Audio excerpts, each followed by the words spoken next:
I had respect for your lady. What happened then? What happened? What? Dickhead. I take it all back. Oh, that's it. I'm good. Now we can do it. I've got the shit. How good is my singing? I'm off the chain.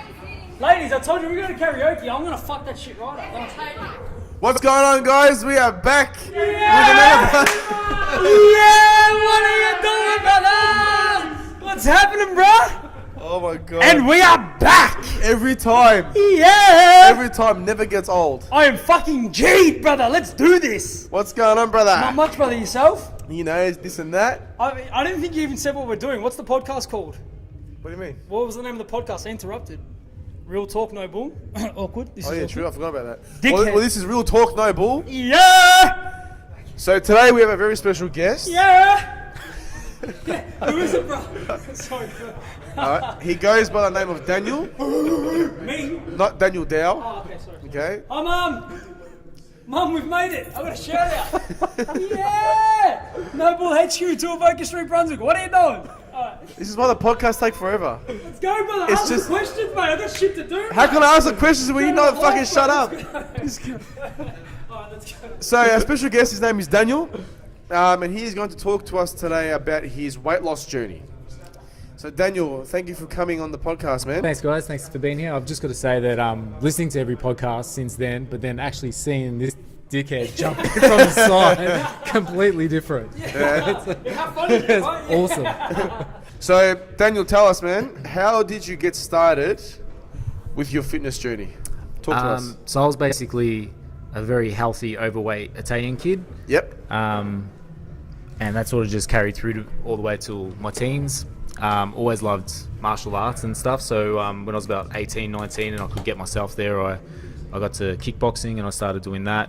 Like every other person in the northern suburbs, but anyway. Oh man, it's just the northern way, isn't it? It's the north, Ah. brother. I think the people in the north understand. What is it? UFC, UFC gym, and street Muay fighting. Thai, It's fighting and fighting. kickboxing. And you have to wear the UFC t-shirt or it doesn't count. That's it. No, tap out t-shirt. Yeah, tap sorry, out. and 68 undefeated street fights. I just parked behind someone with the tap out seat covers. Oh my god, It's- did you smash his windows? Nah, I Let's loved go it. smash his I loved windows. it, man. It was the best. It's the north, it's the north. We're reminiscing now.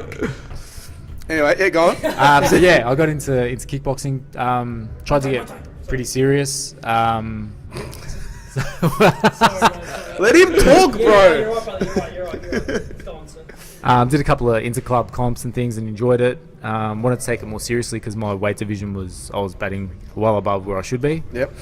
Started seeing a dietitian and things. Got a lot healthier, fitter. Then got injured and had to give it up. Yep. And yeah, from then I I met my girlfriend at the time, my wife now. I was seeing a number of different physios, myos, chiros, masseuses. Yep. Didn't really get better. So it was around the same, there was a lot of shit going on. My dad was having a back operation and that's where all my pain was coming from. Yep. So I thought, you know what, I can't do it. I just got to call it quits. And I'll pick up something else. But unfortunately I didn't. I fell into, it wasn't really a rut, but I suppose a different time in my life. And then between sort of then and probably not long, maybe 3 years till my wedding day, I put on about 10 kilos. Oh, okay. Yep. Real slow, real gradual. Was that just because? What did you lose the motivation to train, or what sort of made you? You know what, man? Gain weight. I don't even know. I think I was eating the same, but I wasn't training the same. Yep. And I was still, I was eating well, but I don't know. I think the portions were blowing out and whatnot. Yep. And yeah, it all sort of crept on. And then from that day, or from the wedding day till we moved into our house, so it was about a year. Within a year, I put on another 10. So we're at about 105, 106 kilos now. Yep. So yeah, it just sort of got to a point where, I mean, you're angry, you're not happy. Yep. And then yeah, had to make a change. So how did you find the transition from going from overweight to fit? How did you find the transition from going back from overweight into fit? Did you find it easier the second time around, or did you find it a little bit more difficult? I think I probably tried a couple of times, but it wasn't until I was 100% committed that it all sort of fell into place. Yeah. So yeah, it wasn't easy until I suppose you're in the right mindset. Yeah. But did you find it easier to be in the right mindset the second time, or was it a little bit harder for whatever reason? No, I think it was probably easier because I just got to that point where I couldn't do it anymore. I couldn't be at that weight and that fitness level, and just Yeah. Cool. So growing up overweight, I know for myself when I grew up, I was overweight as a child and a teenager. It caused a lot of effects, I guess, not just physically, but like psychologically as well. Did you have anything you had to deal with growing up as a child, like besides being bullied? Like how did it affect your mental health growing up overweight? Oh man, it had a huge effect. Yeah. Yeah, I think I'm still kind of scarred from it now. 100%. It's I'll talk shit with someone, we'll muck around, joke and whatever, Yeah. and I think we've spoken about this Yeah, before. But yeah. as soon as you mention something about my weight, You're like, well, what the fuck? man, but like you that try to hide it as a cuts joke. so deep. Yeah. Like See, 3 this days is later, I'm still thinking about exactly right. What do you mean 3 years later I'm still thinking about it? That's like what I was trying to explain to Timos, because he's grown up fit his whole life. So he doesn't understand like the psychological damage that it actually does to you growing up overweight, and even in teenage years, not just like people having a laugh at you, but what it does to you later on in life, even after you lose weight. Like look at the size of you now, like you're a unit right now, But it's more like it's the insecurities that you've had to carry over throughout your whole life, and what have you done, I guess, to deal with those things? Yeah, well, just I suppose on that, like people will compliment you as well. Yeah. And you kind of go, nah, like, Yeah. nah, it's not. It's the t-shirt or Yeah, whatever. yeah, that's and my they just think, favourite ah, one. you're fishing, but you're not. You're man. not. Like it's really 110%. It's That's my it's favorite all- one though. Yeah, It's the t-shirt, bro. It's a Extra t-shirt. small. Yeah. It is actually an extra small, but anyway. But yeah, I suppose dealing with those, man, I suppose having a support network. Yep. Like even my wife, like she'll just be like, no, you're fine. Like you know. But it's not like she's saying you're fine just to make you like tell you what you want to hear. It's more because she's being serious, or is that how you feel it is, or? No, she's being 100% serious. so but then that's good. in You don't my want people mind, to I'm lie like, to you. nah, she's just saying that. Because she's my but, wife and yeah. that, yeah. But it's hard to explain. You know what though? I think doesn't matter how good other people say we look.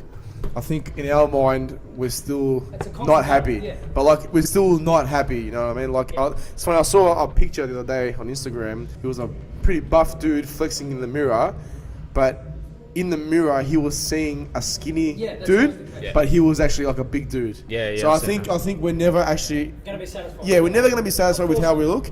I just think it's always going to be, I want to look better, I want to be stronger, I want to be more shredded, like whatever the case may be. And I think people think that really reflects only females and women, but But it doesn't. It affects men as well. like- Mental health is massive for men Yeah. as well. Yeah. But I also think, like you're going back to like I guess your mentality or your mind shift. It's how you choose to deal with it. Like if you take it with a negative like mindset, then it's going to affect you poorly.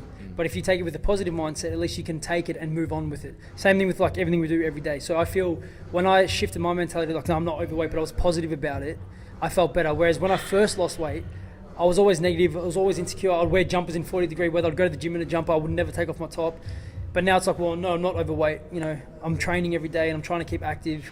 And I've just changed the way I think about how I look. So it makes me feel better as a person overall. Yeah, 100%. I mean, even to the point where I'm still not happy with where I am. Yep, But you can always I'm be better. happy as a person. Yep. So, it's not as sort of challenging for me mentally. Yep. But yeah, like you're always chasing a little bit more, a little bit further, whatever it is. Which is a good thing. So tell us, Daniel, so when you first started training, what sort of training did you do? Did you do weight training? Did you start off with running? What sort of training did you do when you first started? The recent Okay, the first one? Let's start with the first one. Let's start with the first one. So take us from the beginning. Oh, well, first, it was just kickboxing. It was, Kickboxing? yeah, Okay. it was like 6 days a week, couple hours a day. Like it was my love. It was Yep. just everything. Yeah. Yep. So I suppose once that stopped, I had nothing else to really go to because that was my go-to. Yep. So I knew my way around the gym and I'd try and do that, but without the right sort of, I suppose, guidance, you're just sort of fishing from machine to machine or exercise to exercise.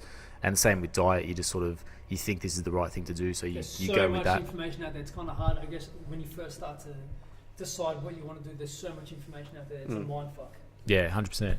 And I was eating healthy. I was having juices in the morning and salads and stuff, but Yep. nothing was it wasn't working. So what was the turning point where you really started to see change? Funny enough, it was when it wasn't keto, because I don't like saying keto. Yep. Smacking the fucking dead. Let's not go down that road. Anyway, that's for Okay. Oh, Daniel just Because got. I don't want to. Because if you get me started on that stuff, I'll be getting like 100 We don't want DMs. to get into keto, whatever. We respect what you do. We don't care. No, but so it wasn't that, but it was just, I suppose, carb restricting, and then that moved into carb cycling, Yep. and I found that really sort of was a turning point where I could really see some results and kept me motivated, kept me moving. Just quickly, I want to touch back on your childhood because I did talk about the psychological effect. When you were growing up overweight, did you ever get bullied? Because I know, me and my brother growing up, not just overweight, but growing up with an Arabic background, we were pretty much the only Arabic people in the primary school. So I know for me personally, I got bullied a fair bit. Did that ever happen to you? And if so, how'd you deal with it? 100%. I fought back. Yep. Like And- physically? Yeah. Yep. Which we don't condone, but I guess when you're pushed up against the wall, you don't know any better. Says the guy in the boxing gym. Yeah. Yeah, but we still don't condone bullying, but No, bullying no. but fighting back. Yeah, no, 100%. And I mean, the same thing, obviously being Italian, there were other Italians in the school, but you're still kind of outnumbered. And people can say racism's dead, but it's not. No fucking chance. Nah, No, and that's never going to die. It wasn't until you start swinging punches and people just go, all right, fuck. well, we're not going to say anything. That's exactly right. That's what happened to me. Same thing. I would cop it all the time until I fought back. And as soon as I fought back, they just shut their mouths. I still didn't have that many friends in primary school, though. It was still, full playing, some fucking, what a game, whatever the fuck they were called back in the day. No, keepings off. That's the one, keepings off. They would never ever play with me. I would just be left out. I was like, oh, this sucks. And it wasn't until about, I think, grade 5, grade 6, and then I smacked a kid after being a dickhead. Yeah, I know, it sounds bad. Nah, he got staunch. I had to let him know. He was being racist, and he was calling me fat and shit, so I had to bash him. And then after 68, that made it 67 at the time, and then 5 years later, someone else got smart and I dropped him. I guess that's how I dealt with it. Even in high school, moving on to high school, I remember being in year 8, and I think a couple of year 11s would always pick on me, and that was at the time my brother just left the school, so he wasn't there to protect me. And I used to get bullied all the time from a group of guys. Instead of me walking, I'm surprised you don't tumble down the hill and all these things. I was like, fuck, that kind of hurt, but I didn't show it. But I went home fuck, that was full on. And it kept going on. And look, what are you gonna do about it? You fucking you fat shit. So again, same thing. I walked up to him in the middle of everyone in the school and just punched him straight in the face. And that was it. That was the end of that. But did you, even in high school, did you cop the same sort of thing? High school, honestly, probably wasn't as bad. Yep. Probably the first couple of years. Yep. But then, I don't know. It just sort of mellowed out a little bit. All right. So over the years, I'm assuming you would have, obviously you've done the Muay Thai, you've done other types of training. What's been the best form of training that you've done and you're currently doing at the moment? Oh man, I couldn't. Because I see you do that calisthenic shit. There's no chance I'll be doing that. No chance. Yeah.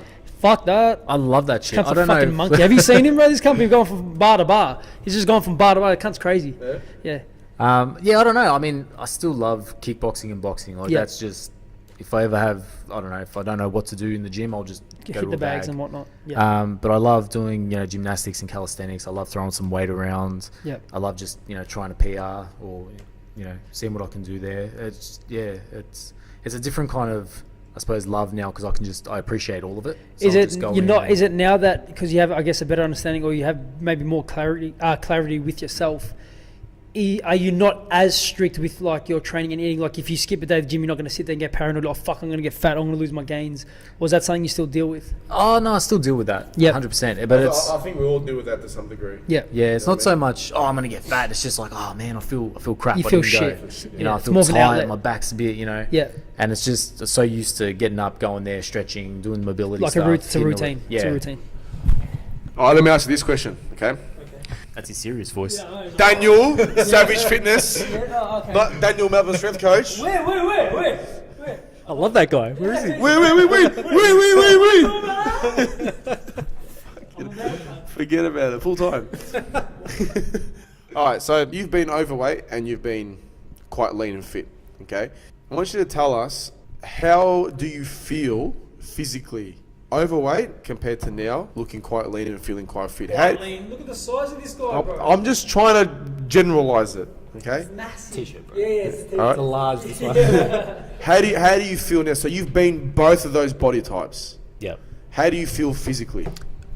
So when I'm overweight, I purely, I don't know if it's because I'm overweight or just my personality, but I'm aggressive, I'm angry. Okay.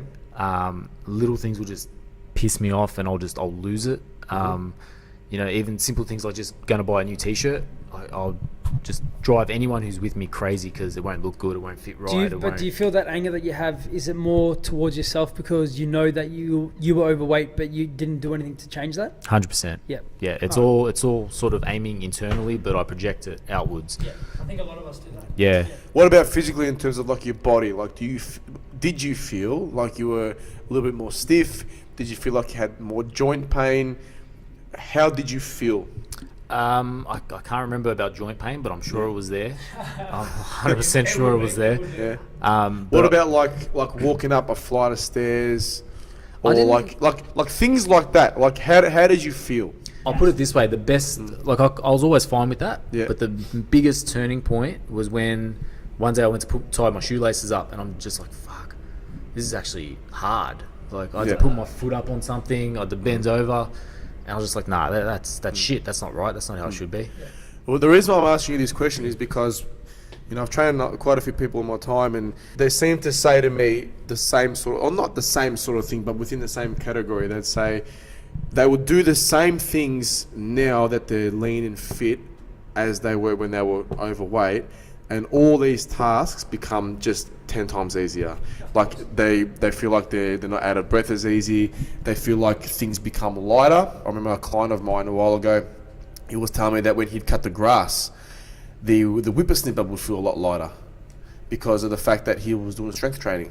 Yeah. And it felt a lot lighter. And not only that, he felt like he could do gardening all day because of the fact he was a lot leaner and a lot fitter as opposed to before.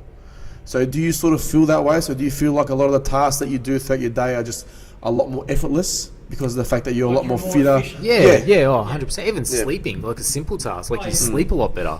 Yeah. Breathing's better, it's easier, like it's just... And I think that's some of the... But see, like these are some of the simplest things that are so important. That we don't realise. Exactly. And, going from being overweight to quite lean and healthy, like these simple things that are so vital, they just become so much easier. And that puts so much less stress on the body to function. Exactly. Like day-to-day activities, we don't even think about it becomes easy. We just we don't even realise what we're doing. Exactly we're right. fucking ourselves. Yeah, 100%. And you hear so many parents saying they're losing weight for their kids so that they can keep up with their kids and play with their kids. I think that's a perfect example. 100%. I think also losing weight for your kids is also to set a good example of not to be overweight. 100%. You know what I mean? As well. Just a healthy lifestyle. Yeah, literally. Look, I don't think are we gonna touch on how we did the last podcast, how much it frustrates me when I see an overweight child eating with their overweight parents. Not because I'm a fucking shallow person, but because I've been there and I know what the fuck's happening, and I know how much of a shit feeling it is. Like every time I see it, my heart literally breaks. I'm just like, what the fuck are you doing? Like people are like, oh, my baby's cute, or my son and my daughter, they're cute. They might be fucking cute, but again, this goes back to, you don't know what the fuck you're doing to them psychologically. You're mentally fucking these kids for later on in their life. You might not know that now, but give it 5 years, 10 years, they're going to be fucked for the rest of their lives. And that's why I hate when people are like, oh, my kids are cute. They might be cute, but you need to start fucking fixing what's going on. That's a massive problem. 100%. I same thing, and sometimes part of me wants to walk up and... But you can't. Yeah. The day and age we live in, no fucking way. No People are way. way too sensitive. You might get sued, who fucking knows? Not even to be an asshole, but No, just but to go, but look, I know you're having Diet Coke and you're doing better, but that's still so get rid of that bad. meat along pizza. but Get rid of that meat along pizza. Normal Coke, Diet Coke. It's like, all right. It's like, I'll get a Diet Coke, but I'll take. It's like I'll get a Diet. That's seriously, it's like I'll get a Diet Coke, but I'll have 3 Big Macs on the side. Yeah. No worries, man. Beautiful. Go sick. That's my biggest concern. Again, we spoke about on the podcast previously. Is it's more, I guess, the lack of education the parents have, like especially us older generations. European background, Arabic backgrounds. Our parents didn't have that, like the resources or the education that they do have now. So I guess I just get frustrated because it's like, the information's out there. Yeah. Why aren't you changing your habits for your kids? It's not a good look, like giving them all this junk food. Yeah, all right, in moderation, cool. But eating all this processed shit, it's not a good look physically and mentally. It's rubbish. But the information's out there, but do you think there's so much information that it's confusing? That's another problem we're having with this fitness industry as a fucking overall. Like there's just so much information that you just get overloaded. You don't even know where to start anymore. It's a fucking joke. Yeah, no, absolutely. And I mean, even to the point of processed foods. Yeah. Like, not everyone can afford to eat clean. Yeah, exactly. Like, that's water's another more fucking expensive problem. than Coke. Yeah, that's What the another fuck? problem. Yeah. Like- That I don't know how to fix. I wouldn't have a clue, but that's just another problem we're having. Then We're if not the Prime getting into Minister- Vote for me, you dogs. But touching on that, in terms of all this information, what's I guess your favorite fitness myth that you've heard along the way that it's like take this pill, wake up tomorrow, shredded as fuck. Fuck it, I'm gonna throw it out there. The myth of everyone needs supplementation. Yes. That's just straight out. No, to a degree. He's already know what I'm thinking. He's already know what I'm thinking. No, I agree. To a degree, if you need it. But if you're eating the right foods and you don't need it, like you don't need it. here's an example that I've only found out recently about myself. I actually have a minor kidney disease. Okay. Like minor. Yeah. But I've got to now watch my protein intake to make sure I'm not having too much protein, because then it's going to tip it the other way. Could I ask you how this sort of came about? So what were the first signs and symptoms that you had for this? So I've had it all my life and I didn't know. Okay. I had urine reflux as a baby. I had to get operated on. I had my baptism in church. They thought I was going to fucking cark it. Really? Okay. Yeah. No, it's full on. But none of the doctors actually told us that. All right, They said watch it from now on, but they didn't say that you're on a borderline to be, kidney disease or anything like that. What were the first sort of signs and symptoms that you saw though? So was it like did you go for just a routine checkup and they noticed something, or did you have pain in there? No pain. I went to the company I was working for a few years ago. They wanted everyone to do physicals. Yep. Did mine. Doctor looked at it. He goes, "Fuck, you're 33. You've got the health of a 20-year-old. You're fine. Beautiful. Go on your way." I was like, fuck, sick, killing life. My wife sees a naturopath, and just by chance she thought, you know what, I'm going to bring it there. I'm going to see what they say. Yeah. Naturopath looked at it and just goes, your kidney function is meant to be between 90 and 120, and 60 is sort of kidney disease, kidney failure sort of stuff. I'm on 64. But how did they fuck it up when they checked it? Like, I don't understand. I think the doctors don't really, they tell you to watch it, but they don't really spark the interest until it drops to 60 or under. So, I've been having high protein diets, I've been having, creatine, all that sort of stuff when I didn't need it. Yep. Yeah, well, We're talking about his yeah, no. I know. Shit. No, I know that. Look, I'm a big believer in supplements when you need them. When you need them. That's the key little quote, when you need it. Yeah. Okay? Especially what I know about digestion and about food. All right, gut health expert. No. Okay, brother. Yeah, I think supplements. Look, there's a reason why. Look, supplements are not just there for a money-making scheme. They're out there because, or most of them are out there because they have been proven to actually work. And the more knowledge I have about the subject, the more I sort of start to understand that and about how it digests in the body. Some people don't believe in them, which is fine. That's great. That's fine. But based on what I know and the research that I've done, like, there's a reason why they're available to us is because they do work to a degree when you need them. But if you're taking them for no reason at all, then literally, if you're having 2 protein shakes a day and you're only training once a week, that's going to do absolutely nothing for you. Yeah. Absolutely nothing for you, right?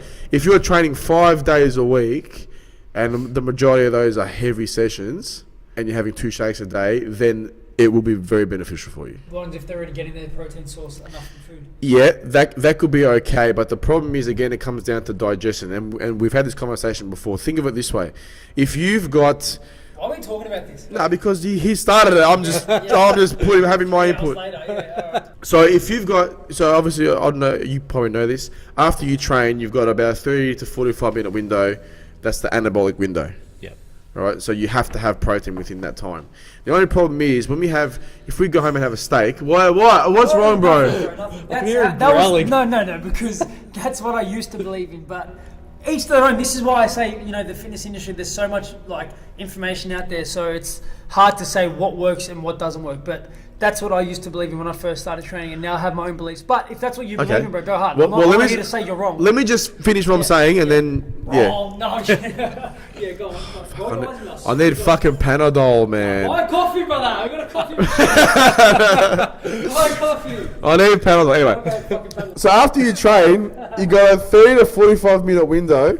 That's the anabolic window. All right. So what happens is if you go home and have a steak will take probably 2-3 hours to digest. Easy, right?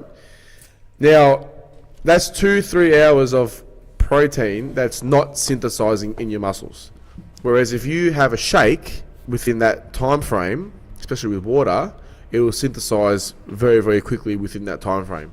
So you're increasing the amount of protein synthesis within your body. That's where I think the benefits of supplements, that's the bracket that I think that they fall in. Yeah, no, I agree. So I think that sort of bracket in there. if you're having the right amount at the right times for the right reasons, Yeah. absolutely. But if you go in there and you talk to the guy and you're like, "Oh, I'm trying to shred. What do you recommend?" Yeah, no, that's all bullshit. And he Yeah. goes, That's- "This, that's- that, yeah, take that- this, okay, take yeah, that. 100%. This green tea is gonna make you like." Shit more. No. Yeah. No, hey, you're 100% spot on there. 100% spot on. But I'm a big believer in nutrient timing. And I believe supplements taken correctly in the right time will have a great amount of benefit. The problem is the average person's going to go in there and not know Exactly. anything about that. Exactly. Massive lack. Exactly. And I think that's where, not just the fitness industry, but I think as a society, that's where we're lacking. The knowledge of nutrition. That's where we're lacking the most. It should be a subject in school. Like a Mate. really, Mate, health ed. biology should be taught, not just biology, anatomy and physiology should be taught by the time they're like 10 years old. Literally, That's mate. extreme, bro. No, seriously. I could barely Seriously. write my name, man. Get my pen license. I was like, the Arab. Daniel Dow's the only Arab from Layla still writing a pencil when he's 16 years old. just got my pen license last night, man. Relax. No, seriously, like, man, I talk to people in high school and they're learning about the polar bears in Antarctica. That's fucking fascinating. I'm like, They're only going to be around for another 5 years. yeah, but how about you learn about your posture before you get a freaking disc bulge from sitting? I don't give a fuck. No, but it's frustrating. It's very frustrating. Like, But the education system can take its own podcast, man. Like, there's yeah, literally. like, Exactly right. We're Anyway. because we're getting shot on the way home. We're out to- So, back to this guy. Yes. So, talk to us a little bit more. So, okay, so you think those fat burners and those fad diets are myths, which I 100% agree with you Yes. on that. What else do you think are the big myths of the fitness industry? far out, man. There's Buy my ebook, Booty Game. yeah, like if you want a good, By the way, hang on, sorry, just sorry, couple let me- exercises. One second. Let me just put this out there for 1 second, okay? Because it's been pissing me off all week. There is no such thing as booty day. Dude, it's Monday, Tuesday, booty, Thursday. Boys, we went over Alright. this in the first podcast. Every day is chest and arms day. What is Chest wrong and with you boys, boys? chest and Every boys. day, 10 sets of 10. Don't fuck around, brother. And maybe the odd fucking tricep extension here and there on the Sunday. But every other day, chest and boys. We don't Chest and fuck boys, around, alright? that's it. I don't know what the fuck's wrong with you guys. Jesus No, Christ. there is See no the such chest on this thing. guy. Fuck. There is no such thing as booty day. It is leg day, okay? Oh, but look at his It is leg day. Anyway, go on. What else? Throw me off, man. All right. So booty now. okay. So oh, what are you doing? We're going to cut that out so his wife doesn't hear it. She knows me, man. It's like, That's why. it's like this guy. He doesn't know how long we've been married for. Like, come on, seriously. I've got a question. How long have you been married for? How long have you missus, huh? He's like, mate. He's laughing like you cocksucker. He's like, man, I'm never stepping foot in this gym again. Fuck this. All right. Fucking this guy. Double coffee. Yes, shout out to the coffee machine. To Avoca St, Brunswick, we do coffee. Hey, but- Smooth and creamy blend. Hey, but seriously, it's not that good. Like, come on. What was that? What was that? What was that, mate? You want to say that again? That's why you buy like 5 a day, huh? Yeah, literally. Yeah, dickhead. Dickhead. Continue what you're saying Alright. for us to slap the shit out of Okay, you. so Daniel, so fad diets and fat burners are myths. What else is a myth? So, like, is there a certain type of training that you think's a myth? So, like, you know how someone says this type of training will make you look like this, Or this is the only like type this, of training you should or better yet, these things that you see on TV. Oh, do this for 5 minutes a day and you'll have You got a thunderfall. door, you got a gym. Yeah, literally all that stuff. Oh yeah, that's. I mean, 100%. But if it helps someone get off the couch, better good on than them. Yeah, that's kind of the way I see it. But I just think wasting money on a piece of equipment that you're literally going to use twice and then put it in your cupboard, that's just a waste of money. Oh yeah, but I mean, That's how they make money, man. Yeah, I know. At It's, the end of the day, it's marketing. That's Yeah. just what they do. if they happen to use it or if they use it for 2 times and then move on to something else, as long as they're staying active. yeah. But yeah, no, most of that stuff. Yeah, I don't see it as a myth or anything, but it's just annoying. Yeah. But see, the thing with those things is they know how to plan the week. Do you You know Yeah, what I mean? that's right. So That's when right. you're sitting, if people still watch infomercials or whatever the fuck they're spending the money on, TVSN, whatever Fox, the fuck yeah. it is, right? These people are put in place for a reason because they've done their research, they've done their marketing, psychology even. They know the psychology behind how to reach these people that are very weak and how to attract them into buying their products. Even though they know they're not getting results, at the end of the day, they don't give a fuck. They're running a business. They're there to take your money. That's all they give a fuck about. Oh, money back, this, whatever the fuck it is, whatever they're selling. They don't actually care about the product. They don't care about the person buying the product. They'll make it out like they give a fuck until they lure that person in and then they take all their money. That's probably a good point when you asked me before how I felt. Like it is weak. Like you get sucked into that Of course, stuff. you don't know because you just feel like shit. So you say something, fuck it, that's going to change me. You'll pay whatever the fuck it is for that feeling. And you know that it's not going to work. No, but it's the feeling that you're getting from it. If it makes you feel good for that 5 minutes, you'll pay all the money in the world for that feeling. Yeah. It's not about the results. It's about But feeling the feeling, better. that's right. all No, it you're right. is. All right. I've got a question relevant to Daniel. Next time you can hear me say that. When you first started doing all this, because talking about the feeling and transitioning from being overweight to looking quite lean, those first couple weeks or even the first couple times you stepped foot into the gym, how did you feel? Did you feel intimidated? Oh man. Did you feel like you were, I'm ready to go, I want to do this? How did you feel? Nah, yeah, intimidated, 100%. I went, where'd I start? There was a gym near my work, and I'd go at lunchtime, so it wasn't too bad. And then I went to one closer to home at Snap Fitness. Yep. Again, wasn't really intimidating there. That was fine. And I was actually starting to look all right. I was starting to feel comfortable. Then I went to Derriman's, and even though I was feeling all right, as soon as you walk in there, really intimidating. I felt like I was just gonna, I don't know. I only walked up to a certain area, and it took me maybe 2 or 3 sort of visits until I went right through to the weights room and started to feel comfortable. So if that was the case, what made you change the way you thought? Oh, are you still intimidated when you go there? I think it ended up becoming the fact that I didn't care about those guys. Good. You know, they could be over there, curling all they want, but I'm going to go and do a handstand because you can't do it anyway. Yeah. I mean, that's a bit like showy, but that's not at all how I mean it. That's But what you do for your training, man. That's it. That's all you need to do. So how much weight did you actually lose? 20, 22, somewhere around there. Fantastic. Great work. Excellent. Yeah. Excellent. That's incredible. So in terms of your goals for the future, what are some of the goals that you have is there a particular weight that you want to reach? Is there a particular thing you want to do with your type of training that you're doing at the moment? What are some of your future goals? The weight's always one that I'm trying to get a bit lower. I'd Yep. love to now get to probably about the 80 mark. How much are you weighing now? 80, I hover between 85, 86. Okay. So yeah, I'd love to get down to 80, and I've just kind of been plateaued here for a little while. So Yeah. trying a few different training methods, trying to plan around with my diet a little bit. Yep. Beautiful. All right. So what would be, I guess, your take-home message to people who have started their weight loss journey or who are currently on their weight loss journey? What would be one take-home message to these people? It's not easy, but it's worth it. Yep. It's just stick with it. The process works. Trust the process. Trust the process. As long as you've got a good process, Yeah. put the T down, Yeah. put in the work. Put down that X50T. You're not a sponsored athlete. Get the shit done. Yeah, Yeah. pretty much. It's hard work. Yep. That's another thing I think people don't realize. It's hard work every fucking day. Yeah, it's not just while you're in the gym. It's while you're at home, Yep. while you're out, Yep. while you're at work. 24/7. Yeah. But at the end of the day, like you said, the hard work is going to pay off regardless. So just put in the work and you'll get the results. Yep. Beautiful. All right, Daniel. Well, thank you very much for joining us today. I Yeah, hope you had mate. fun. Yeah, I had heaps of fun. I wasn't talking about you, but anyway. All Yeah, right. but you know what time it is, brother? What time is it? Freestyle time, brother. No, here we go. Yalla, give me a word. Give me a word. Give me a- Fridge. Fridge. Yeah. Midge. Yeah. I don't know what goes with midge and didge. Yeah. Daniel, give me another word, quick. Coffee machine. Bull. No, we already did coffee machine. Bull. Yeah, you're a fucking fool. Whoa. Oh. Don't go to school. Brah. Peace out.